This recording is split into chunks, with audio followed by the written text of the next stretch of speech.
Yo, what is going down with the YouTube?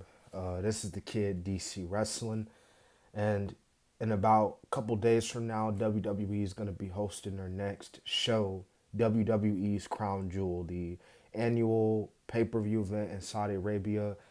They had a pay-per-view earlier this year, King and Queen of the Ring, which was actually a pretty good show. And this year, as they head back to Crown Jewel, this theme, what they're doing this whole little championship tournament thing, but we'll get into that later on. I just want to go ahead and get into it. Now, the first match on here is, I know you're kind of probably taken aback. You're probably wondering like what's going on. Long story short, I'm just gonna go ahead and say it because there's already been videos posted about it. We all saw what happened on SmackDown last week, or last night, I should say, 2 nights ago. Jimmy and Jay getting back together. Um, the Bloodline is back. Now they taped next week's SmackDown, the SmackDown before Crown Jewel already. And like I said earlier, there have already been videos posted and everything of the Bloodline getting back together. So Roman and Jay and Jimmy are back to take on their own this new Bloodline. And we still got War Games coming up, and we've been talking about War Games all this long. Now, as far as a six-man tag team match play is concerned, I do think that Roman Reigns and the Usos will win. I do think that somehow, some way, that they will win this match. And again, the Bloodline is just like, no, that's not enough. Like, we need to end this in War Games, and then that's how you add in possibly Jacob Fatu, and obviously you bring back Sammy, the honorary Uso. You fully, OG Bloodline versus new Bloodline, and we'll see at it. You'll see what happens at the pay-per-view. We'll see what happens after. But speaking of tag team matches, the women tag team titles are going to be defended. You got Io, Kyrie, Damage Control, Piper Niven, Chelsea Green, or Chelsea Green. I can't do it like Samantha Irvin. You got Bianca, you got Jade, who are the champions. You got Lash Legend Jakara. I'm actually happy for Lash Legend Jakara Jackson. They're getting this opportunity already, their first pay per view. So I know they happy. Not saying they're gonna win, but I think Bianca and Jade are gonna retain their titles nonetheless. But um, I'm very happy for Lash Legend and Jakar Jackson. I think a lot of people from NXT, I know they're pretty happy about it too. So we'll see what happens.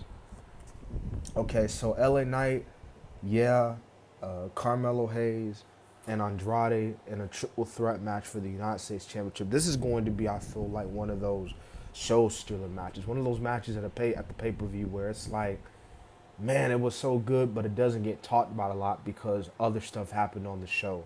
I feel like this is one of those matches. I've sat on here and I praised to a T the Andrade and Carmelo rivalry. And I think you add LA Knight in the fray, who we've been seeing what's been going on SmackDown. I think this should be one of them show stealing matches at the show. But as far as I'm concerned, I have a feeling LA Knight's going to retain his title some way, somehow. And he remains U.S. champion. Randy Orton, Kevin Owens. God, it's been a minute since they fought one on one. I ain't gonna lie to you. And knowing how they've been as a team these past couple months, it's kind of sad from a kayfabe standpoint. But you can't really blame Kevin Owens. I mean, after everything with Cody and now Randy, Randy wanted to get his hands on Kevin Owens. Triple H being like, bro, like Kevin gonna destroy you. And I do think Kevin Owens will win this match. I think Kevin Owens is going to inflict a lot of damage on Randy Orton, maybe even that back of his, and I think that's going to come into play. And I think that's how Kevin Owens gets the W over Randy Orton in Saudi Arabia. Seth Rollins versus Bronson Reed. This could honestly probably be another sleeper, man. This feud has been just wow, man. Like it's just been really, really good. Like obviously this is Rollins' first match back in a minute, but Bronson Reed's been killing it. Him and Rollins, their build up to the show has been straight A for me. And I think this match will definitely be A. With that being said, I don't think Bronson Reed's gonna win. I think Seth Rollins is going to get the W instead, and continue to build momentum as he finishes out 2024. I don't know. I don't know what Seth Rollins is going to do for the rest of 2024. I really don't know. Um, like I don't even know what he does for Survivor Series. I don't. Obviously, that's the last pay per view, so I don't know what Rollins is going to do. But this might not even be their last match. They might do another match. Maybe Bronson wins that one. So they might end up feuding for a little while after Crown Jewel. Who knows?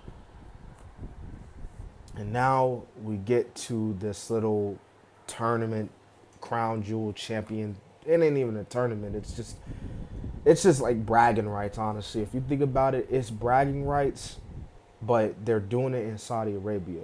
That's what they should have just named this pay per view low key bragging rights, because you got champion versus champion, and the winner wins this big crown jewel championship. But to be honest with you, I can understand why a lot of people are not a fan of it. I can completely understand people's reaction to it. Is justified because you're gonna win the title, show it off for like a couple weeks, and I promise you by the end of the year they're not gonna even mention that they're the crown jewel champion. But people got to remember these crown jewel shows are just glorified Saudi Arabia house shows, if we're being honest. And for years now, a lot of the Saudi Arabia shows were a lot of the shit that went down on the show was not canon. It had nothing to do with everything that was going with in real life storylines pertaining to WWE. So you can call this non-canon. You can call what you want to call it. Man, dude, I think Nia's gonna end up winning here, though. I think Nia's gonna end up winning here. I don't see Liv beating her, and I don't even know if we get a cash in. If Tiffany cashes in, I mean, she ain't gonna. I don't see her cashing on Nia. I mean, she could. She might cash in on Nia. If Tiffany cashes in, I think she cashes in on Nia. I don't really see her cashing on Liv. To be honest with you, I won't be surprised if Rhea just ends up winning that championship back, if I'm being honest with you. But what will most likely be the main event, Cody Rhodes versus Gunther. Now, this is a match a lot of people are looking forward to, despite the ridiculousness, some would say, of this crown jewel title. Gunther and Cody Rhodes is going to be a hit. This is going to be a straight up just masterclass. I mean, their two little showcases that they had at the previous Royal Rumbles would show you, like, man, a match between these two would be really cool. So now that we're about to see that, there you have it. With that being said, I think Gunther's going to end up winning here, man. And I don't, like, Cody ain't going to get buried, I don't think. Like, you can still have Cody go out in the fight. Gunther can easily just choke out Cody, and Cody's fighting for his life. Maybe you have Kevin Owens in the crowd, maybe distract him or something like that, and then Kevin Owens probably attacks Cody after the show, because I think for Survivor Series, I think you get Kevin Owens and I think you get Cody. Clearly, Kevin Owens is going after Cody, obviously. So I think you have those two feud, and that kind of wraps up their 2024, if I'm being honest with you. Gunther, I don't know what he's going to do for the rest after Crown Jewel. There were rumors about putting him and Punk together at Survivor Series, which would be like, yo. But as far as this show goes, either way, regardless of what happens, I think Gunther goes over, and I think that's how Crown Jewel ends.